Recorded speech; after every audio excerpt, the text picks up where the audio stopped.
Hi, welcome to Off Script Film Review. I'm Zach Lewis. And I'm Dr. Draper.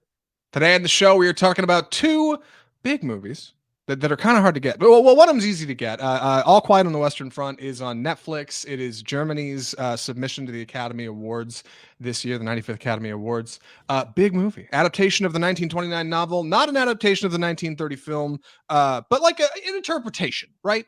A spin from director Edward Berger. Also, we're taking a look at Decision to Leave, Park Chan-Wook's new feature, and South Korea's submission to the 95th Academy Awards this year. God, we're some nerds, Andy. We are getting in on those indies. Got it subtitle heavy. Yeah, I think I had an idea that these were both like official submissions for Best International Feature, but looking at that trivia today, I was like, man, we really are bold cinema on this show. We're going to talk about movie runtimes. I know that might sound silly, and I think we might have talked about it in the past, but they just announced a new Avatar runtime, and it's a doozy, man. James Cameron has director's cut, and he's going to use it. And before we get to all of it, we need to talk about the news. Our first story this week: Lupita Nyong'o is coming to the Quiet Place universe, and it's a universe because they're making a prequel alongside A Quiet Place 3, which is due out in 2025. Lupita Nyong'o is going to star in A Quiet Place day one, the day The Quiet Place started, coming out, I think maybe 2026, from director Michael Sarnowski, director of Pig, which we actually liked on this show. Pig's good stuff. Andy, hot takes. What do you think of this? Well, I think that this is exciting news. We got a little bit of that day one chaos in A Quiet Place 2. It opens with Emily Blunt and the kind of initial attack by the aliens, which is a great opening scene. And so I guess we're going to get that whole entire day was like, starring Lupita Nyong'o, who of course is a great actress herself, and Michael Sarnowski, who we said did Pig, phenomenal movie as well. I'm interested to see what he plans to do with the property. I tell you, there's a lot of good things I like about this story, and like one real bad. I love Lupita Nyong'o. She's fantastic in Us. I still think she probably should have got an Oscar nom for it. So she could do horror. No worries about that. She's great, leading woman, pure talent. Director Michael Sarnowski, rock solid. Loved Pig. Can't wait to see what he does. I bet this will be a bit more thoughtful. Pig is a surprisingly quiet feature. Why not roll that into a quiet horror movie? The thing I don't like about this is that we're getting like a fourth Quiet Place movie. I don't think this series has legs, but the box office has proved me wrong. People will turn out and see this feature. I think, right? A Quiet Place did fantastic, $340 million on a $17 million budget. A Quiet Place 2 earned just $40 million less than that at $300 million even. What do you think? Quiet Place prequel? Quiet Place day one? Well, this is like the A Quiet Place MCU, because they are still making a third film in the main installment with the main family, which involved John Krasinski, Emily Blunt, and I can't remember the children's name. Anyways, so there's the main movie, and now this is a spinoff, and if it's successful, it'll probably turn into a series or a franchise itself. So, I mean, everything's a cinematic universe. I don't think this is a bad one to start, and it's, there's only two films out now, so that's, it's easier to keep up with than something like the MCU. So I'm excited about this. I'm way too skeptical. I honestly, if they just like change the setting, I'm sure that will offer a lot, right? Like set Lupita Nyong'o's character like downtown when something goes on. The last couple times we've seen day one of The Quiet Place from the previous two films is they're out in like small town America, right? They're like in Montana or something. So like there's definitely potential. Put it somewhere different, make it something exciting. Like I think it could be something really cool. We'll see. Either way, there's another Quiet Place movie coming after Quiet Place 3, which will be a prequel. Next story, viral horror Winnie the Pooh Blood and Honey is getting a theatrical release. This is what happens when a movie goes viral, I guess, right? Like it gets pushed to the top, and they make enough money, and they say, by God, we're putting it in theaters. The absolute Mad Lads going up against the House of Mouse. What do you think about this? Never underestimate the power of memery and things becoming memes. That's exactly, it's like White Claw. Like White Claw's got huge off being memes, and that's what's happening here. Is it's like the concept is just ridiculous, and intriguing in a way, and it's just everyone's like, oh man, I want to see this, and it's probably just going to be okay, but that doesn't matter. Like the hype train has already left the station. Everyone wants to see it. Everyone wants to get in on this really low budget movie, and we're going to be able to see it in theaters, which is kind of exciting. Right, it's February 15th, so it'll be right after Valentine's Day. So take your dates. That'll be fun. Yeah, one day only is a real big deal. This is coming from director Reese Frake Waterfield. I don't actually know what else he's done. I will probably look him up on IMDb later and report back. But we know that following this movie, he's also prepping for another twisted take on a children's tale with Peter Pan Neverland Nightmare. I hope this is just this guy's bit for his whole filmography. Like, studies movies, loves cinema, adapts one goofy Disney adaptation after Disney loses the rights to Winnie the Pooh and says, by God, I've done it. Like, I've found my niche, right? Tim Burton had Goths. God, I bet you Disney hates these guys. I mean, what do you do, right? Like, Disney's had this problem in the past with what's that movie? Escape from Tomorrowland, I think is the name of it. It was like shot in the parks in like 2014. It's a black and white feature. It's not even good. But like, if Disney files suit, then like every Hollywood Reporter, Variety, page is gonna run Disney suing these filmmakers over this movie, and it's just gonna give it air, right? You're gonna give it gas. Yeah. It's the Barbra Streisand effect on the internet. You talk too much about it, it becomes a thing. That's part of the reason this movie's getting a one-day release. But I think it's probably for the best that Disney says nothing, right? Just ignore it. Don't think about it. It's not even a blip on the radar for them. They're doing fine at the movies. That's also it's middle of the, so that's a Wednesday. Just I'm seeing what day of the week it was. So of course it's a clear your calendars. That's right. Yeah, to check your schedule. Tell your loved ones you're going to be at Winnie the Pooh Blood and Honey. How bad can it be? It can't be worse than Terrifier 2, right? It's got to be surely it's just as good. Which I haven't seen, by the way. We probably don't. Andy, do we need to watch that movie for the podcast? I feel like we do at some point. I feel like I also have to watch Terrifier 1. I don't. Okay, listen. I don't know about that. Maybe. Yeah, I've not seen Terrifier 1. How do we let Halloween blow us by? Not to get that. Either way. Winnie the Pooh, Blood and Honey, coming to theaters one day only. Get your tickets now. With that, we should move into our first review of the episode. I'm going to be taking the summary on this one, so please excuse any clumsy delivery. This is Germany's official submission to the Academy Awards this year, 95th Academy Awards, and this is a Netflix feature, which is weird, right? We're in that special time of the year when like a lot of really big, cool movies are coming out, and Netflix is actually putting out like treasures instead of just pure trash. Every once in a while throughout the year, a gem will pop up, a mystery or an Enola Holmes or a rom-com or something cool. But like they're getting to the point now where like the big stuff's happening, right? The Romas, the Irishmans of the Netflix category is starting to emerge. And I think All Quiet on the Western Front might be one of those, maybe. So let's talk about it. The movie is All Quiet on the Western Front.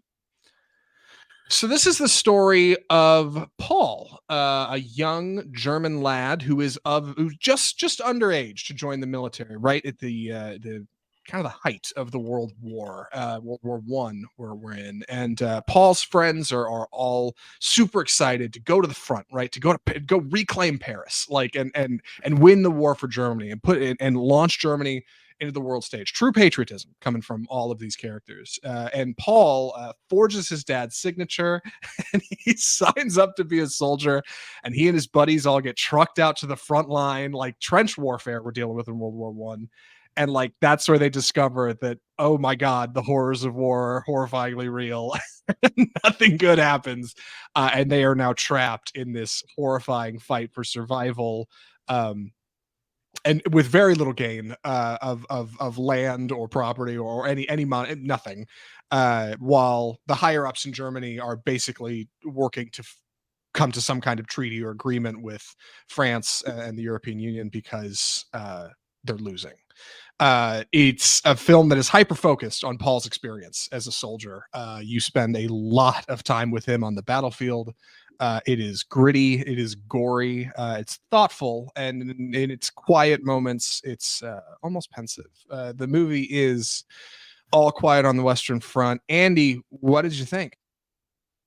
This is an incredible war film. very much in the vein of something like Saving Private Ryan. I remember that was the first film I saw. I saw that film way too young. I was like 14 or 15. But it really changed my perspective on what war is, because it's often portrayed a certain way and has been throughout all of human history, honestly. But in this story, we get down and dirty, authentic trench warfare, and like these guys, they're cold, they're shivering, they're in mud, they're soaked to the bone, and it's the end of the war, and everyone's hurting for supplies, human and otherwise. I mean, you get new recruits where you can get them. Everyone's this is when the turnip winter it happened in Germany, which this is reference where that's basically all they had to eat for an entire winter. And you have these boys, these friends who are sold this war as, you go defend the fatherland, make your country proud, make your parents proud, all those things, and they're anxious and just rearing to go and sign up, and then they get there and they realize it's terrible, it's absolutely awful, and they're fighting this for this pointless piece of land. Neither side can make any progress.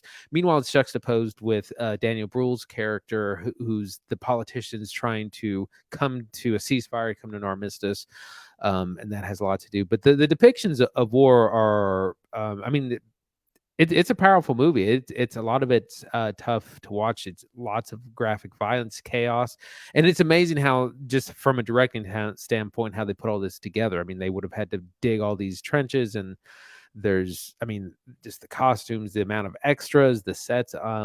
It's an incredible production. Yeah, this is an adaptation of the book All Quiet on the Western Front. Came out in 1929 from Eric Maria Remarque.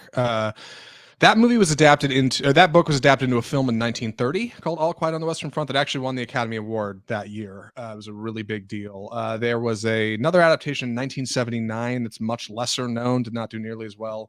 But this is probably the biggest spend at this picture, at this idea that's happened ever. I don't remember exactly the budget for this movie, but it is, I mean, every dollar is on screen. It is incredibly visual. Like, it is gritty and down in the dirt. Andy's right. Like, they built these big trenches for these guys to run around in, and these huge swaths of no man's land, and they filled out the background with really good looking CGI. It blends really good. It's got incredible, like, gritty coloring. It's a very dark movie. I'm reminded, yeah, of things like Saving Private Ryan, a little bit of like Sam Mendes' 1917, except Yep. whereas I thought that movie was going to be a bit more like this one, I thought 1917 was going to be kind of a fuller picture, and instead it turns into this like one day in this one soldier's life. This movie is that fuller picture. All Quiet on the Western Front is really powerful. Paul's journey as a German soldier is so unkind, and I love the way the movie opens. It opens on a German soldier climbing out of the trench and running across no man's land, like into fire. Like his friends are going down around him, and one guy's screaming for his mom, and it's like it starts right up front with the brutal. And then we get a transition to Paul, like at school, like forging his dad's signature when his friends are like, "Come on, man! Like we're gonna go take back Let's Paris, do and it. we're gonna Yeah. like it is Starship Troopers level patriotism. It's so great. Like these dumb kids have no idea what they're getting into, and you almost get a bit of like almost a bit of like a heartwarming comedy, because you know that these kids are walking into danger, and you don't really know what level it's coming to in the movie yet. So as they're walking to the front and they're kind of getting their supplies, they're all singing and smiling like, oh, it's gonna be great, and you kind of get to laugh a little bit. But then they get out there and it's horrifying. it's pretty terrible, and I can't believe like the scale that's present here. It feels like such a big production while also being like such a sincere story. I was really impressed with kind of the first act. Yeah, I mean, there's so much between. You have this friendship between these four boys, and also some of the people they meet when they first join, and their first realization that things are not kind of as great as they thought there would be is it's pouring rain, and they're instructed to use their helmets to help bail that water out of the trench. And it's like freezing cold, it's muddy, and they're just like in the rain shoveling water, and one of them just apologizes, says, "Yeah, I'm sorry, I didn't realize it was going to be like this. And it's, that kind of realization of how mundane a lot of war actually is. And then when the fighting starts, it's just chaos. And these boys have not really received proper training. They've definitely not been psychologically prepared for what they're going to see, what's going to happen. And at this point in the war, Germany is more or less losing it, and they are losing some ground to the French. And there's an incredible kind of set piece near the end of Act 1 where there's what's called a creeping barrage, where the mortars are getting closer and closer, and the infantry is behind it, and they're doing their best to avoid explosions, and it just becomes inescapable. Yeah, the film does kind of calm down.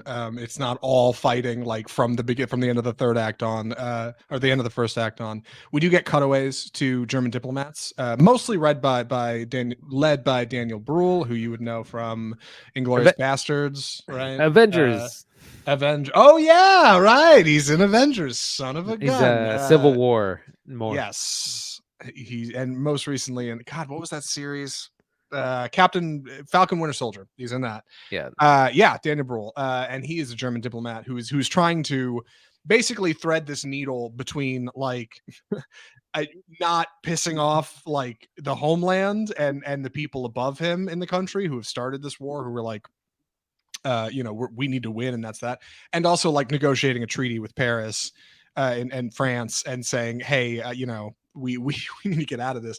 The people above him are like, we are absolutely not quitting. Like, we're not backing down. Like, we have to win. Like, if we lose, like, what does that make us, right? Like, look at all the people we've lost. They have millions of soldiers on this front line.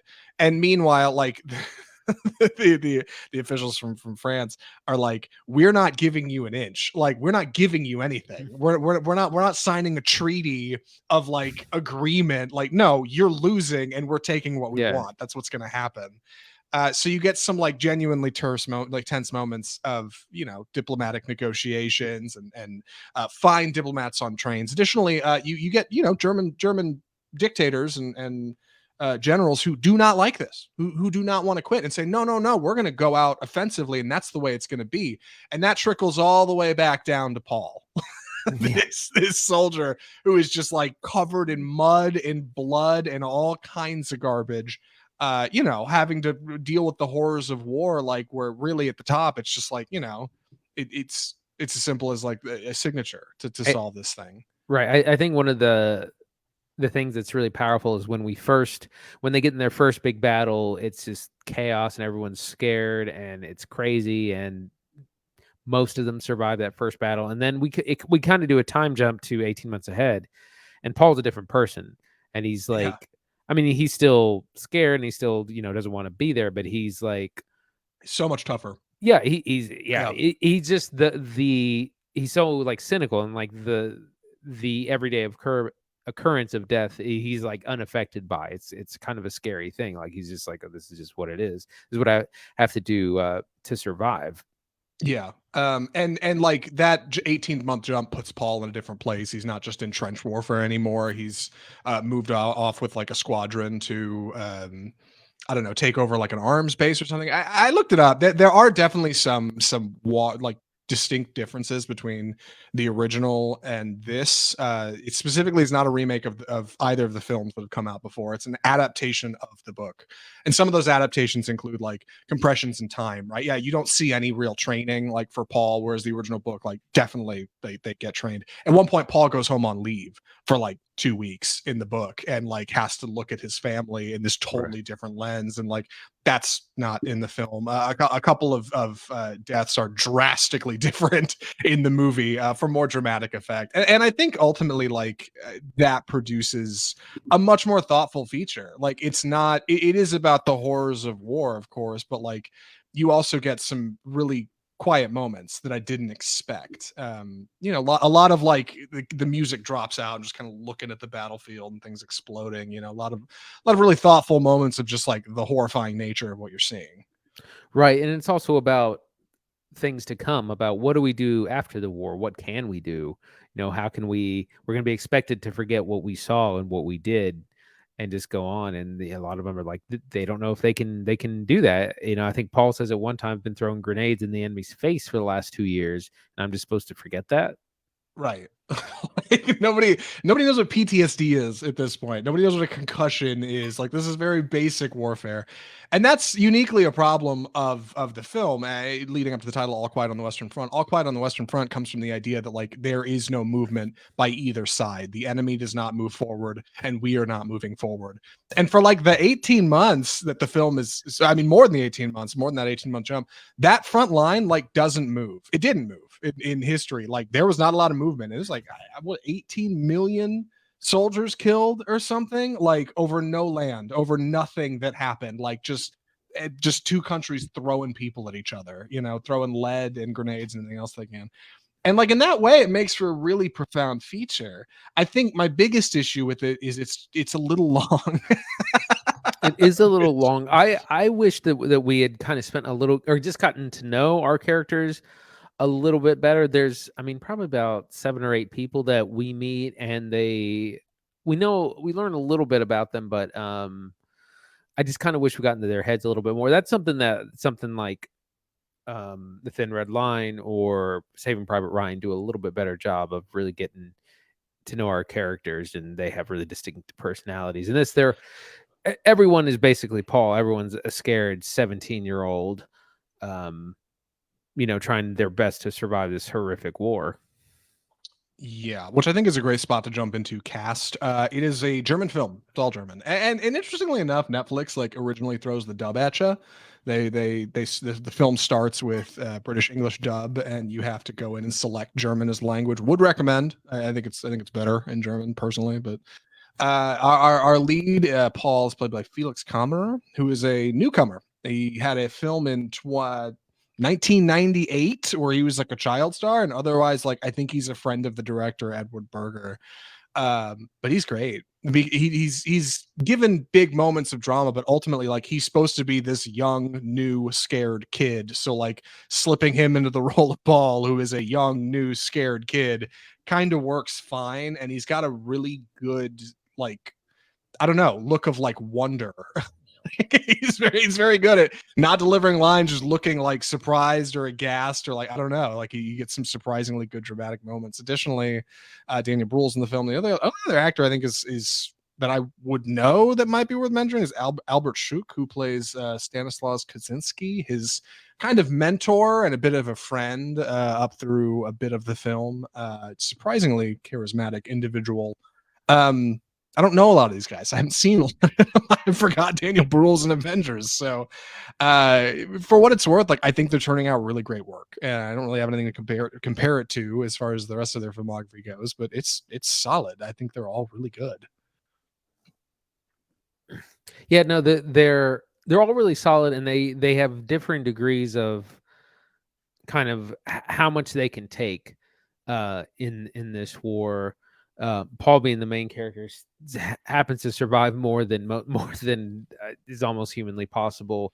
But they all come kind of from different backgrounds. The friends they meet, some of them are more literate than others. Some of them have more prospects to go back to, kind of once all is finished. And this doesn't get into as much of what comes after the war. They definitely touch on it, but we're not really shown like what do they look like when once they get home. No, it's surprisingly tight feature. Like I said, I think it eliminates parts of the book that would drag it out, even though it's already long. Like they do a really good job of compressing like down to a particularly singular view for Paul, and then pulling back to like the wider feature for the rest of the country. Overall, like I think it's a really complete movie. Like I'm surprised at how much I enjoyed it. Typically, when we're watching a movie this long at home, I'll watch it in two parts. I did watch this in 2 parts, but I didn't find a particularly like convenient spot to stop. Like I powered through most of the movie in one sitting. Glued to the screen. Like it's something else. It's really good, and I think if you're a war fan, it's definitely worth checking out. Any other thoughts or recommendations? I just wanted to touch again on the battle scenes themselves are incredible pieces of directing and production. again, hundreds of extras, these elaborate sets involving, trenches and the costumes, and even there's a section involving tanks where World War One is where they developed kind of these primitive proto tanks, because they didn't really know how to fight against machine guns, and that's when early tanks were developed, but they were really huge. They were huge compared to today's. They were very long enough so they could drive over a trench and not fall in. So there's a couple of sequences like that are really terrifying, and it's weird because it's like it's a war film, and it's portraying a terrible thing, but it's done really well and impressively. Like it really puts you there. Yeah, like the spectacle reached is like surprisingly candid for these moments of like abject horror that people are undoing to one another. Like that's part of what makes it so chilling. I like this one a lot. Andy, would you recommend All Quiet on the Western Front?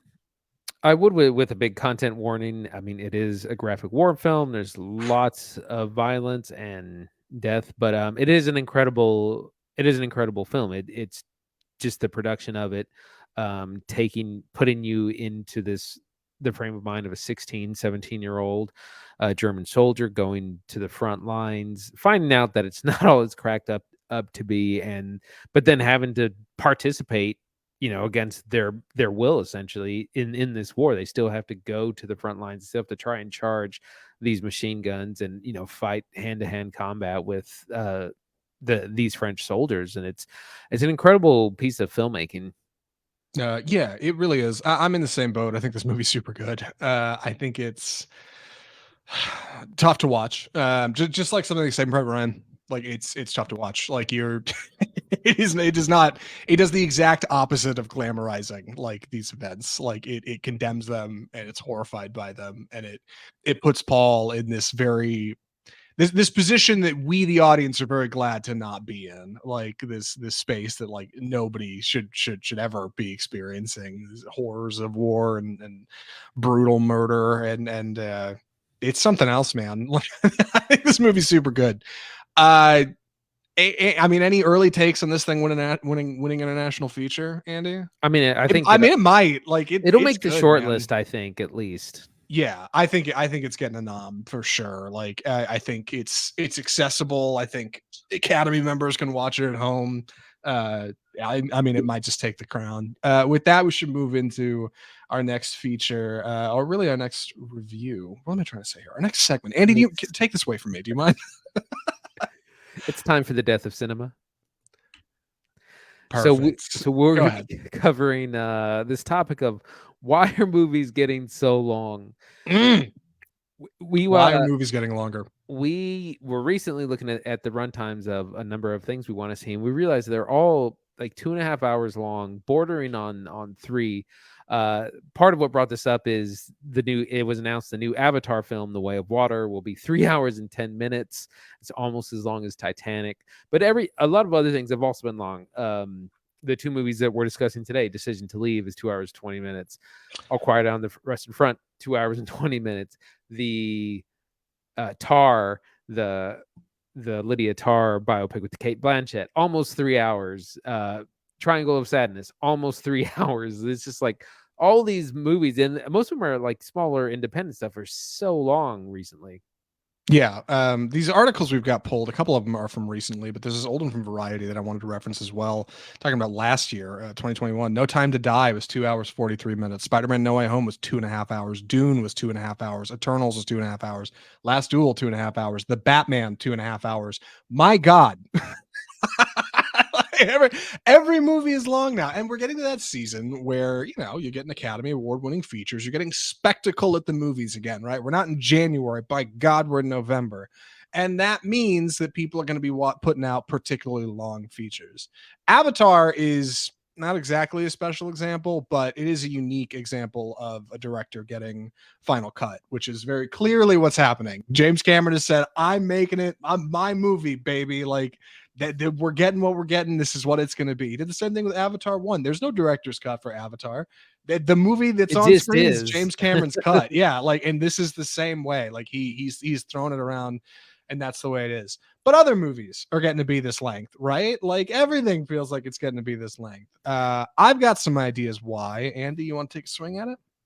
Well, I know there's things like with big budget special effects films, they want audiences to see the money on screen, and so you get a lot of kind of long action sequences, and lots of them. Black Adam's a good example that kind of stretch it out. I'm really surprised at these shorter, or not shorter, but smaller independent films getting this kind of length. Like again, Tar, Triangle of Sadness, like both are almost 3 hours. Yeah. I'm surprised that indie features getting this as well. Like I don't know why that's happening, but I have a couple ideas. Number one, I think movies are longer now because of commercial purposes. Used to be you'd want a movie to be about 90 minutes, maybe a little longer. That was the ideal feature length because it was about how long people seem to want to sit for a movie. You could run a lot of show times at theaters with not as many screens. You could run a bunch in a day, right? Because the movie's not that long. And a 90-minute movie adapts really great to cable because you can slide in like a half hour of commercials, and that's a 2 hour block, baby. But not many people watching cable anymore. Theaters are multiplexes and have 20 or 30 screens in big cities. And people don't seem to mind turning out for features that are longer. Bigger movies seem to make more money.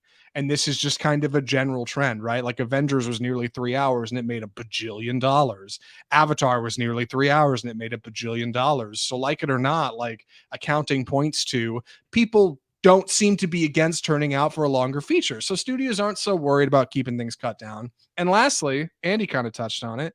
They want you to see the money. Like if they're going to spend this much money on a movie, movies are more expensive now than ever before. If they're going to spend, a quarter, $250 million on making a new Marvel film, they want you to know it. Like, so they're going to stretch those action sequences out, right? Like they're going to have more CGI. They're going to pack those things full. And making a bigger feature, making cinema bigger and bolder than like what's already out there helps it stand apart from this shorter attention span ideal that people seem to be sliding into because of the internet and short form video and things like TikTok, right? Like, how do you keep somebody's attention for 3 hours? I think it's a big ask, but what's important is theaters will do it. Movies will do it. Movies will demand that they are so big that you will come in and you will sit for the whole time, right? And you'll watch the whole thing. It helps separate like the world of the film, the silver screen, from like the screens in our hands. That's what I think. And the problem is there's too damn many of them. And I don't know why indies are getting to be this way. Because I felt for a while indies were their own thing, right? Like, especially foreign films. I felt like those were kind of their own space. And now things seem to be blending together. Any ideas why that is, Andy?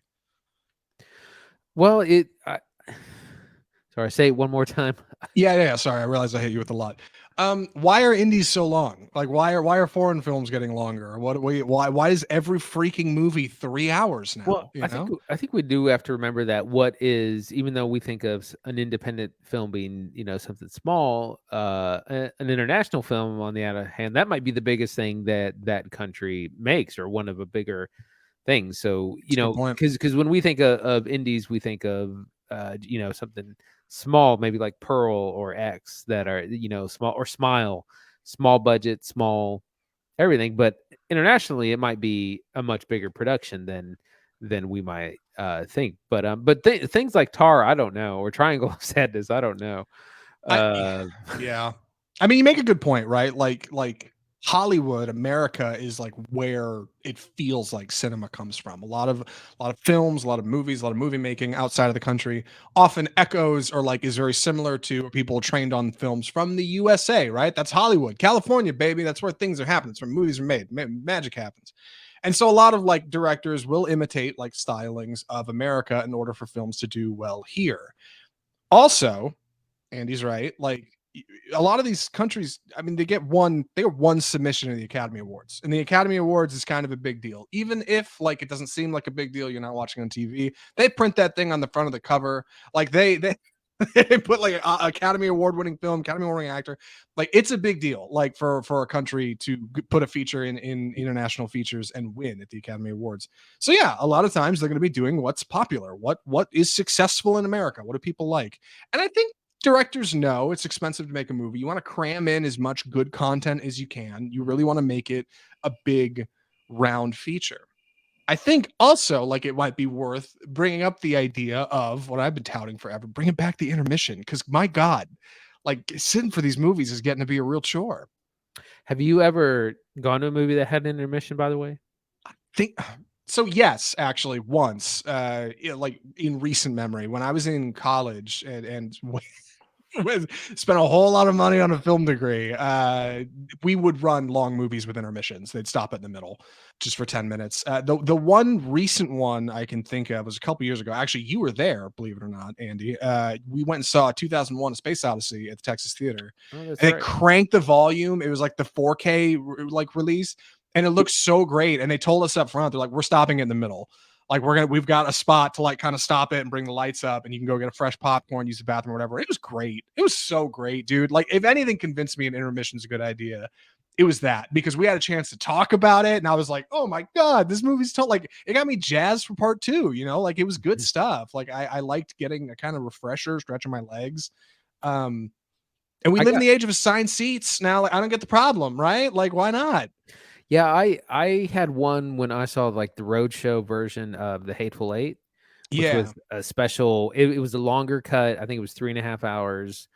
There were no trailers. There was an overture actually that played at the beginning, but there was an intermission, and that was a much more modern film and at a modern theater. That was probably a while now, several years ago now, but no, it was great. Same thing as you get up, you take a break, you use the restroom, get some more popcorn.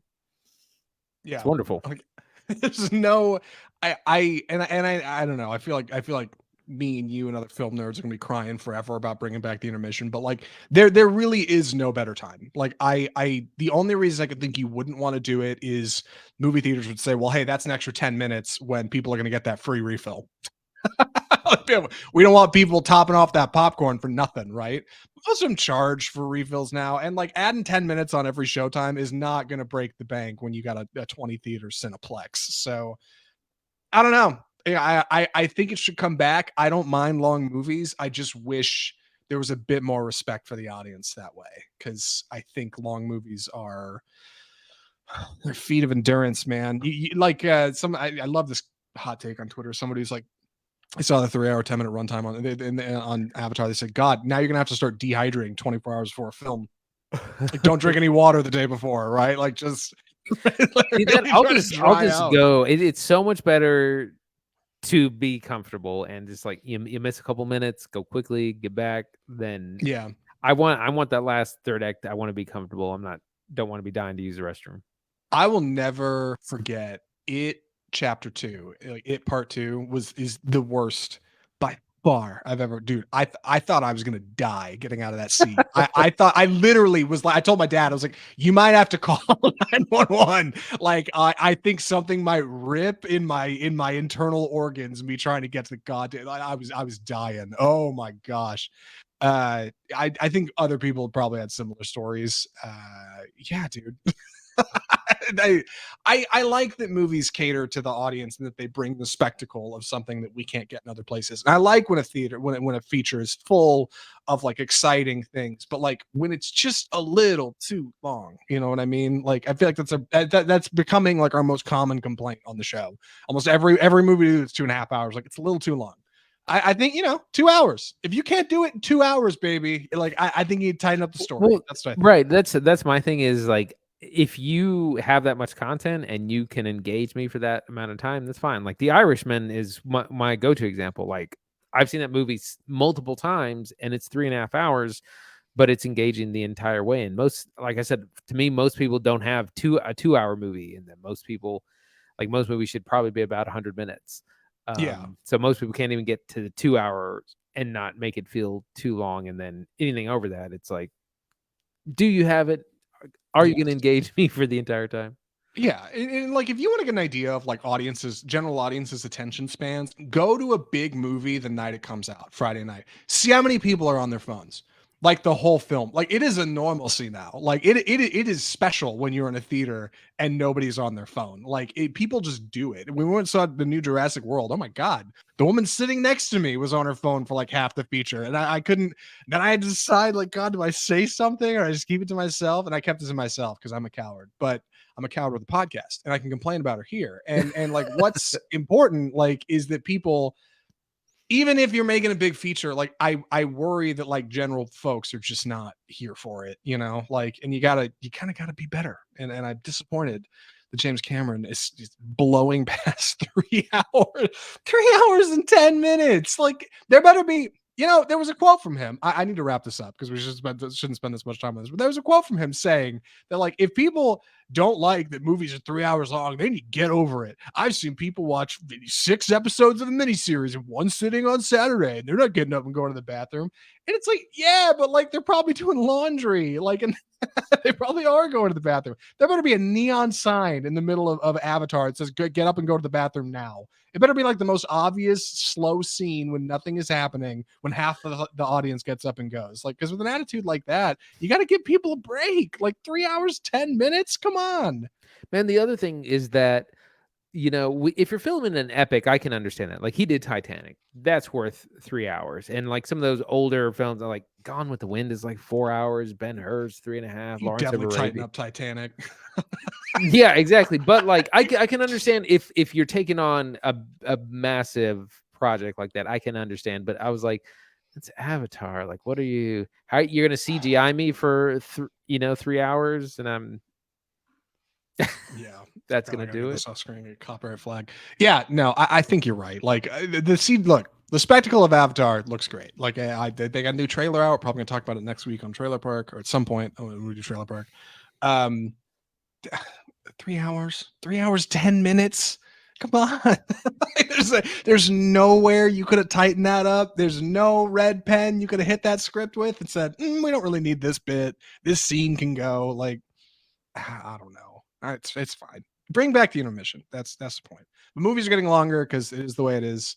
I don't know if they start to go back the other direction. I think we're kind of just where we're at, but I think people's attention spans are getting shorter, and that's worth noticing, right? Like, I don't know.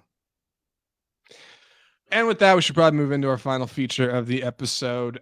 This one's unique. This is not general release, right? Andy found some sick screening in town, and we went and saw it, and I'm stoked to talk about it. He's taking the summary. Andy, please take it away. Decision to Leave. So this is the latest film from director Park Chan-Wook out of South Korea, who did famously is known probably best for Old Boy and the Vengeance trilogy. He is more recently, his last film was called The Handmaiden from 2016, which is a great film, a period piece set in Korea, South Korea. Still great director. We love him on the show. Big fan. Yeah. And so his latest film, Decision to Leave, is a bit of a mystery noir / romance, a lot thrown in there. At the beginning of the film, there is a man has a climbing accident, and a detective is sent in to investigate the accident and see if it was actually an accident at all. And the man's wife is kind of suspected. Our detective is played by Park Hae-il, and the detective's name is Hae Jun. I'm going to try to do as few of these names as possible so we don't get confused. They come much fast. The dead man's wife is her name is So Rae, and she is played by actress Tong Wei. Now, this is important detail. Tong Wei is Chinese, and so and in the movie she's a Chinese immigrant to Korea, and her Korean is, well, it's really good, but she's like, oh no, I don't understand everything completely, but she really does. But these are our two main characters, Detective Hae Jun and So Rae, the dead man's wife. She is suspected of his murder, possibly. She seems to not be real upset over his demise. She's kind of snickering to herself during interrogation. And eventually Hae Jun just kind of falls for her for not any real reason other than he just does. and he is in this interesting situation personally where he has a wife who lives in another city. The movie takes place in Busan. His wife lives in Ito or Ipo, which is he only sees her on the weekends. And so he has this kind of weekend marriage, has a lot of time by himself. He is a good detective and he is very kind of obsessed about detective work, but his skills, he gets distracted by Ray, and that's our initial setup. It's a very complicated movie. It is long. It's 2 hours and 20 minutes, but it's about this kind of there's a lot of tension between our two leads. We don't know, did she kill her husband? Did she not? Is she has a good alibi, but it's still really suspicious. He is totally in love with her, but he's in this this kind of weekend marriage that he wants to be sure and honor. It's a very complex film, a lot of incredible visuals, which he's really known for. So that's our setup. Zach, what'd you think? So I did not watch the trailer again for this movie before I went and saw it. I figured I would just go in as blind as possible. I'd seen it once when the trailer first dropped, and I was like, you know what? I think I'm probably gonna like it. I'm just gonna go in real fresh. Like, just I don't even really remember the plot. Right as it got started, I was like, oh yeah, I think it's something about a detective and a woman that like is a suspect. And like, it's funny because if this had been like an American feature, it would have been like a cheeky, kind of funny, like mini series on HBO where a detective, is trying to solve a case and his intuition is muddled by love. And like that, there's a world where this is like a rom-com, right? Like, did she or Right. didn't she? Oh. But like Park Chan-Wook goes the exact opposite direction and plays it like as straight as possible, as like a really deep, thoughtful drama, like dealing with like the depth of emotion and like answering questions of grief and tragedy, like ultimately mystery and a bit of thriller, like to develop a feature that like is surprisingly satisfying, and does come in a unique section of not quite two parts, but there is, like our other feature that we talked about, a bit of a time jump in the middle that like adds a surprising amount of weight, like to what would have otherwise been maybe a thin feature. It makes for a long movie, but I really enjoyed it. Like I didn't think it was that bad. And I'm excited to talk about it, I think. Yeah, one of the things that I just want to talk about the director. So Park Chan-wook was best known kind of for this really extreme violence that we see in Old Boy and the Vengeance trilogy. I mean, really graphic, gory, brutal, and he's really toned that down. He's backed away from that, just because he feels like it distracts audiences. Audiences really like it, but he feels like they are distracted from our characters and our story because of that kind of stuff. So this movie kind of tones a lot of that down, but there's still a lot of strong emotion, strong passion. The other thing that he does in this movie that he also did in Old Boy is that technology is a big part of the movie. Phones, emails, cameras, GoPros, like all these it seems like there's a little bit of evidence on every device and there's a whole thing about phones and people switching phones and cloning phones and getting new ones, and it's a big part of the film, and he finds really unique ways to keep it fresh. He's not just you're not staring at someone's phone the whole time, but you're also not just reading text on a screen. He mixes it up, makes it really interesting. Yeah, I rewatched. Funny story. I just rewatched Memories of Murder over Halloween, which is a great Halloween watch, by the way, and great stuff. And one of the things that's like really stark about Memories of Murder is South Korean film, Bong Joon-ho. They are trying to solve a murder with like no technology. It's 1986 in like rural South Korea. They're out in they're on the country, all right? Like, and they don't have anything. Like, they don't even have computers. They're on typewriters. And like a big part of that movie is like evidence getting destroyed, like people not taking thorough notes, investigators trying to interrogate potential suspects. Do they think that's the best way to get like a conviction? Like very particular like note towards like lack of technology and how difficult that made things. Decision to Leave, like on the other side of the coin, is so tech laden and like good tech too. Like when they whip open a browser, it's Google Chrome, and they go to YouTube and like look up a video and watch it like you'd watch it. They're using Android and iPhone. Like they're very clearly using Apple Watches. Like And I like that it feels so grounded by using like hyper modern technology. In fact, that's part of the way this investigator like is solving things by using like and utilizing technology, GPS tracking, like voice recording, like that kind of stuff is helping him like solve crimes. It's like in his it's like stuff in his bat tool belt, and it's great. Like it makes our characters feel like phenomenally modern. It feels like you can reach out and touch them. These are real people. Like they feel very grounded in reality, and I think that stuff's good.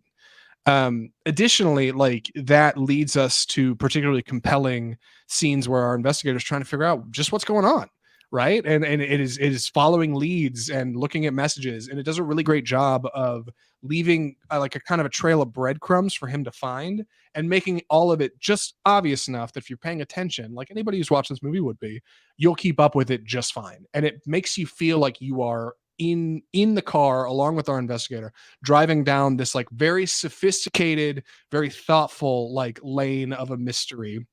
And along the way, we have this like surprisingly charming woman who he is just like becoming infatuated with.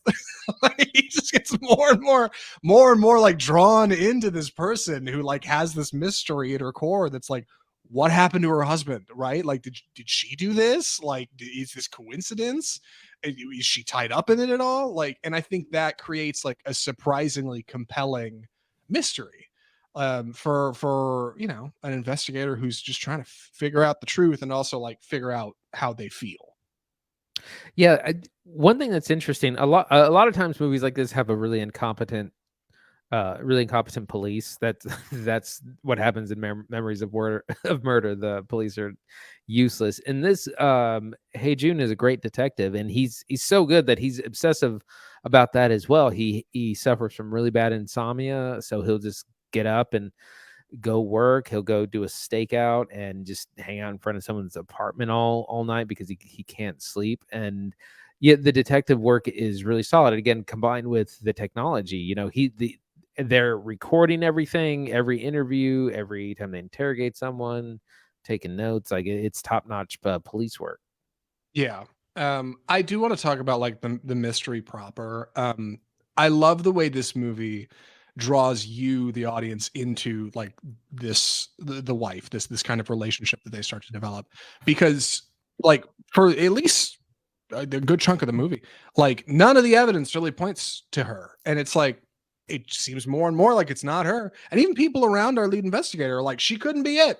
Not a suspect. Can't be a suspect. And he's trying to like really be thorough and be like, no, I want to make sure like we do our due diligence here because we're not sure, and he's unsure of himself. And it makes you, the audience, like really start to fall into this line of like, well, yeah, she probably didn't do it, right? Like, but then why would we have a movie? There's got to be something. There's got to be some kind of hook. And I think like they do a really good job of like lulling you into this sense of comfortability before just yanking the rug right out from under you, like with a like really particular moment when our investigator discovers something so casual, and it just unspools into this like much larger series of problems. And I think that stuff's really good. Andy's right, like it's not as violent as Park Chan-Wook's other features, but there are a couple really good scenes of like really grisly running chasing somebody. There's a really sick scene with a knife fight and like a chainmail glove, which is really cool. I guess that's just how they deal with knives over there because they don't do a lot of guns. God bless them. I think that stuff's good and does add to balance. I do wonder if it may disappoint some of his bigger fans. That was something Andy had pointed out when we came out. It's not. There's going to be people who see this movie thinking it's going to be maybe like Old Boy, and it kind of is like thematically. Right. Yeah, I definitely, and I was a little unfair to it when I came out, and I realized that because, yeah, you can't be mad for what it's not. You got to look at it objectively for what it is. And again, his career was kind of made, and there was a whole movement of films back then in the early and mid 2000s. This is called Asia Extreme, where lots of movies of that style of real visceral, hardcore violence were coming out, and it's that era is come and went, and he's matured as a film director, which is what we want to see. We don't want to see directors never progress and go on to do new and bigger and better things. So it's nice to have, and when we still do get some of that, like I think the way he does transitions is, I think that's the biggest calling card of his work, and that is what you'll, if you've seen Old Boy or the Vengeance trilogy, what you'll notice the most. Yes. I was really surprised at how good like some of the transitions are in the scene. I mean, there's like scenes in particular that are just really well shot and almost like unnoticeably so. If you're watching on Facebook, I've got a really great scene in particular up on our video stream here. Just it's just a frame, but you can see like a mirrored reflection of two of our characters, and one person in the foreground is in focus and the other isn't, and then in the background in the mirror the other character is in focus and the previous one isn't. I guess that's CGI. I don't know if they shot it twice. I couldn't even tell you how they did that. It's like a great, I don't even know. I maybe it's a green screen back there. Like I have no idea how you'd produce that effect, and it looks so good. And this movie just like throws that out there like a magician doing magic tricks with cards. Like, and some of the transitions are really stunning. Like I don't want to say like Baz Luhrmann level, but like dude, some of them are so good. And they use What's just a little CGI to like dress them up and creative. like really pull you into like the next scene and keep the movie just like driving ever forward. Right. There was one thing I wanted to comment on. The language is part of the interesting part of this movie, because like I said, Tong Wei is from she's a Chinese actress and she is playing a Chinese immigrant. So part of the movie is in Mandarin and then the rest is in Korean. Only small bits. And I thought that there was probably a lot I was missing out on because of not know. It's hard to tell, especially if you don't know either language. But I talked to my good friend Jacqueline. Shout out to Jacqueline, who speaks both, and I showed her a clip, and she was saying the subtitles actually do a pretty good job, and you're not, it's very nuanced if you happen to know both languages. But it's an interesting element, a story element for sure. And so if you get around to seeing it, be sure to pay attention to that. Yeah, absolutely. It reminded me of Japan's Drive My Car from last year. Like that movie played around with language in the setting of a play where all of our characters, all of our actors speak different languages, and they use like big subtitles on a screen above the play to like display what's happening. Even leading to one character who is hearing impaired and is doing ALS, American Sign Language, I guess. Yeah, like and that movie like does a much sweeps over like a much larger plane to like address the idea of language through like experience. This one's much more particular, and I know when we watched it, I was thinking that I was like, I worry since I'm just reading subtitles that I'm missing a lot of like the fine stuff, right? Like characters not being able to understand one another like via language. You're missing that like innate experience, but like ultimately I don't think it takes away from it. I think it's good stuff. Like I think it was a fine experience with subtitles, and while I may not have gotten the larger point right away, I think on rewatch it'll make a little bit more sense, become more clear. I'll discuss it with like my other film-minded friends who would be watching this film. Which reminds me, like, can people see this right now, or is it just I like think pre-release? I think this is probably as wide as it's going to get. So definitely go out and try and see it now if you're looking to catch it in theaters. It is an incredibly complicated film because, like I said, it's in multiple languages. The mystery is complex, and there are several mysteries that come about, or things that need to be solved. Not just the murder. That's just kind of the tip of the iceberg. And like I said, there's a lot going on with the technology and phones and whose phone is whose, and phones switching hands and being but you buy it. Like I definitely lost track a little bit on some of the technology stuff, and I'm definitely looking forward to a rewatch. Yeah, me too. Andy, would you recommend Decision to Leave? Absolutely. Great mature film from Park Chan-Wook, who hasn't done anything since 2016. So he's been doing TV. He just this is his Okay. first feature since then. Great performances by our leads, Tong Wei and Hae Il, who play our leads, and it's a complex film about love and romance and duty, and because our lead detective he's obsessed. That's his thing, is obsession. But he's obsessed about being a detective, but also obsessed with this woman, and both kind of contradict the other in a lot of ways. But it's an incredible film, and the way it's shot and directed really, it has that Park Chan-Wook signature transitions that if you know his work, you'll see. And it's definitely something that I can watch multiple times. So highly recommend. I think I'm in the same boat. Park Chan-wook's a real one, and if you haven't seen any of his features, you absolutely should. I don't think this is a bad one to start with.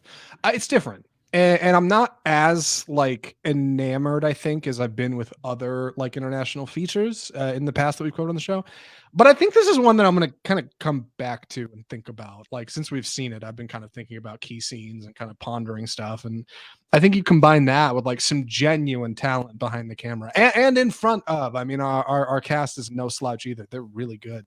Like you come out with like a surprisingly poignant feature that has a lot of cool moments, like and builds to a lot of like unique tension and emotion that reaches out across borders, right? Across language, like across country, like to tell a feature that I think everybody can at least enjoy, like in their own way. I think Decision to Leave is a really cool little movie, and I really enjoyed it. I'm glad we watched it. And I think we're doing a really cool little episode. Although this is just about the end of it.